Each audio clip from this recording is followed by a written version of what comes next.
are in the studio with them, and I wish you could just hear the beats of that song, it's a blessing. Wow. You couldn't even imagine that it is them who are singing. I was in the studio. When you go to the studio, we take another part, and then they go inside. So when I remained there while listening from the speaker and all that is outside, I could say, wow, these are wonderful people. These people are doing very well. Hallelujah. And the three songs the two songs plus another one, the songs are ready. We are now waiting for the producer to work on them 2 other songs, and then we shall say that the far we have come, it is the Lord. Hallelujah. The Lord, our lives was pure. And already that day that we'll be launching the city, I can see doors are open. Doors are open. We shall keep on praying until we get a breakthrough in the mighty name of Jesus. Now, because of time, I want to have like 1 hour. 1 hour with it is time to preach, isn't it? So I'll just request you to stand up. Simame tu sote.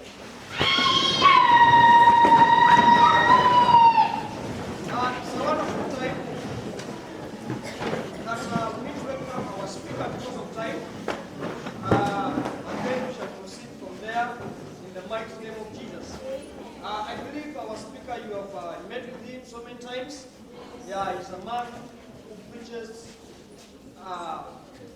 very powerfully and full doctrine. Things take it to God. I love his passion for the Lord. He has come from very far just because of you. Bwana Yesu apewe sifa. Bwana Yesu apewe sifa. Kwa tunakaribisha tu jinsi tulivyo, alafu ataendelea kutukaa.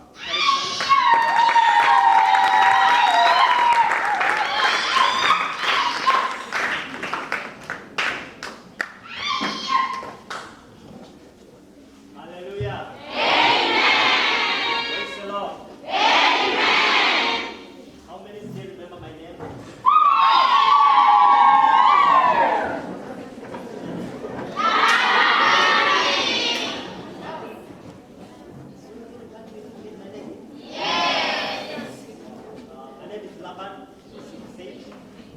I'm born again. Amen. And I thank God for this opportunity that He has given me to come. Hallelujah. Amen. You know, it is always a blessing when we get an opportunity to share the Word of God together. Because the Word of God builds us. It makes us to be strong. It makes us to operate with another power.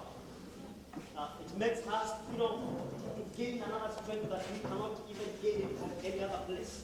Hallelujah. Amen. So, as we begin this day, it is important that we get to know such nuggets, such points. Because it is because of the Lord that we are living, that we are existing a day like today. Amen. And He has a great plan, a great purpose, a great reason why you are existing in such a day. Hallelujah. Amen. There are so many people who have perished, who are lying in mortuaries, who are dead. But a day like today, you are existing. You can even breathe. The Bible says He is the breath of life. He is the breath that we can experience in ourselves. And it is because of Him that we walk, that we talk. Hallelujah. Amen. So before I begin, I just want us to raise our hands, just to worship Him for 2 or 3 minutes, and we're going to enjoy the Word of God together. Just raise your hands, begin to speak to the Lord. Hallelujah. Father, we thank You. We thank You, Spirit of God. Just begin to speak to the Lord. Just begin to speak to Him. He is already here. He is ready to speak unto Him. He is ready to release something great unto your life. You just need to pour out yourself unto Him. You just need to release yourself fully unto Him. Hallelujah. Bless You, mighty God. Holy is the name, mighty Father. Great is Thy faithfulness, mighty God. Honor You, mighty Father. We exalt You, Lamb of God.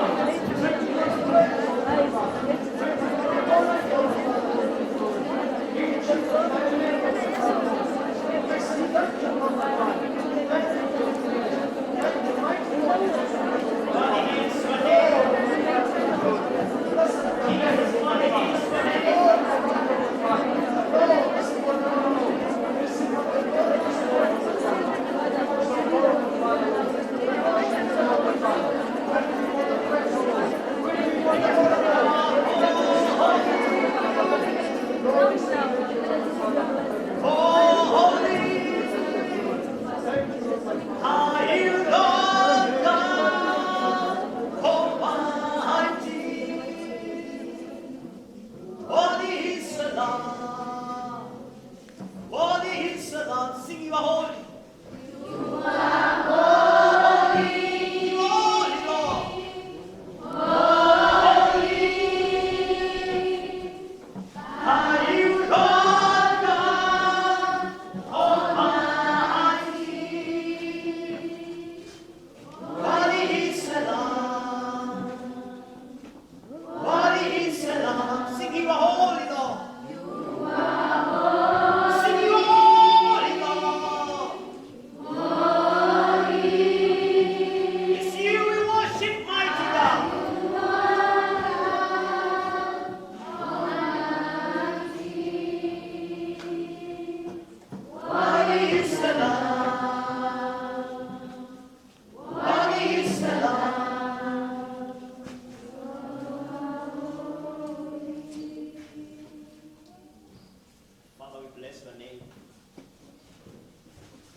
So when they had called him to David, the king said to him, "Are you Ziba?"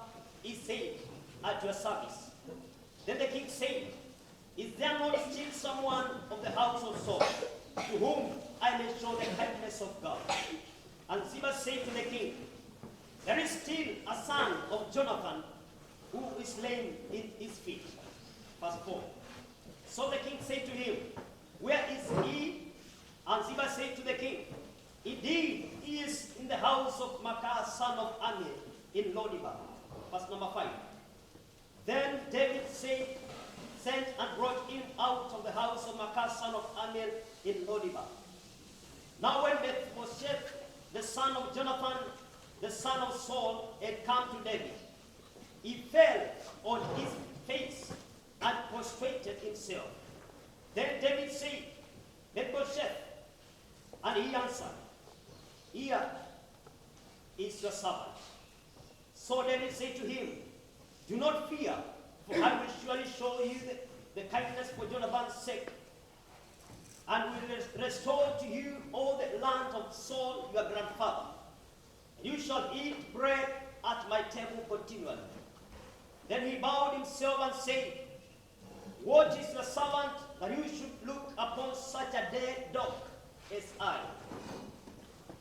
Verse number 9. And the king called to Ziba, Saul's servant, and said to him, I have given to your master's son all that belonged to Saul and to all his house. You therefore and your sons and your servants shall work the land for him. You shall bring in the harvest, that your master's son may have food to eat. But Mephibosheth, your master's son, shall eat bread at my table always. Now Ziba had 15 sons and 20 servants. Verse 11. Then Ziba said to the king, According to all that my lord the king has commanded his servant, so will your servant do. Praise the Lord. Amen. Hallelujah. Amen.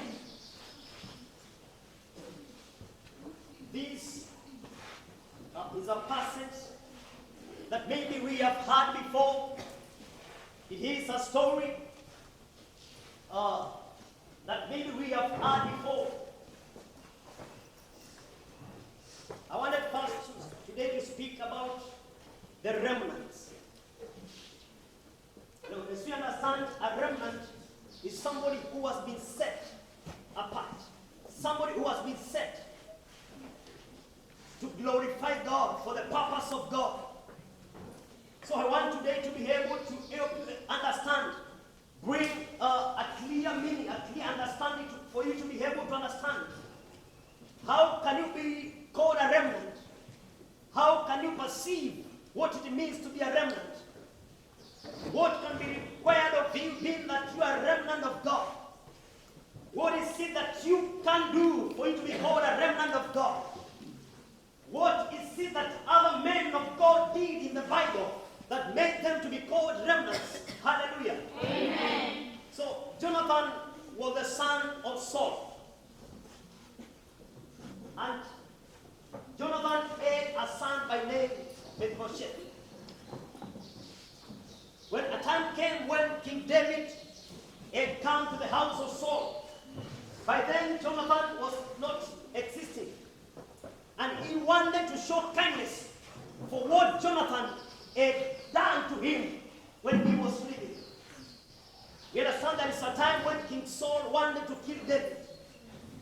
But Jonathan maneuvered his way to be able to protect David from being killed by the father. Hallelujah. Amen. So, I want first for you to be able to understand the passage as I bring the message forward. So, David was protected by Jonathan. So now it came to a point when David wanted to show kindness to the house of Jonathan for what Jonathan had done unto him. So he came and he found by then Mephibosheth was not available in the house. There was a servant of Saul whose name was Ziba. He called upon Ziba, the servant in the house of Saul, and he still asked, is there no one still left in the house of Saul that he may show kindness for the sake of Jonathan? Is there no one still left in the house of Saul that I may show the kindness of God? just because of what Jonathan did unto make him dead. And Ziba said, there is still one, that is the son of Jonathan Mephibosheth, and he is in the house of Makah in Lodiba. And alitumana akaletwa. He sent, and Mephibosheth was brought.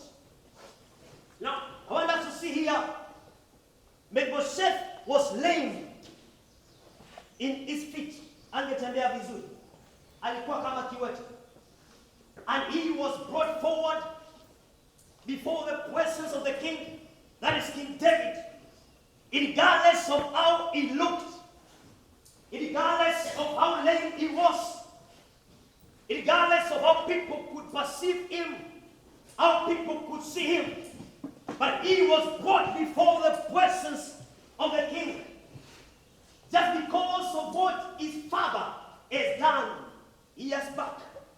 Hallelujah. Amen. Hallelujah. Amen. So when Mephibosheth came before the presence of the king, he asked the king, how comes you've noticed a dead dog like me? Alijiita yeye ni Mungu aliyokufa. A dead dog like me. He was existing, but it's like he was not existing. There are times when you can find that, yes, I am living, but no one who recognizes my presence. Because the favor of God has not yet come upon me. No one is able to recognize my presence. But the moment when the presence of God touched down and King David came, the favor of God was shown upon Mephibosheth. Regardless of how he looked like, regardless of how he was lame in his feet, he could not walk like how any other people used to walk. But the kindness of God was shown upon him. And a restoration was brought upon him. Just because of what Jonathan had done to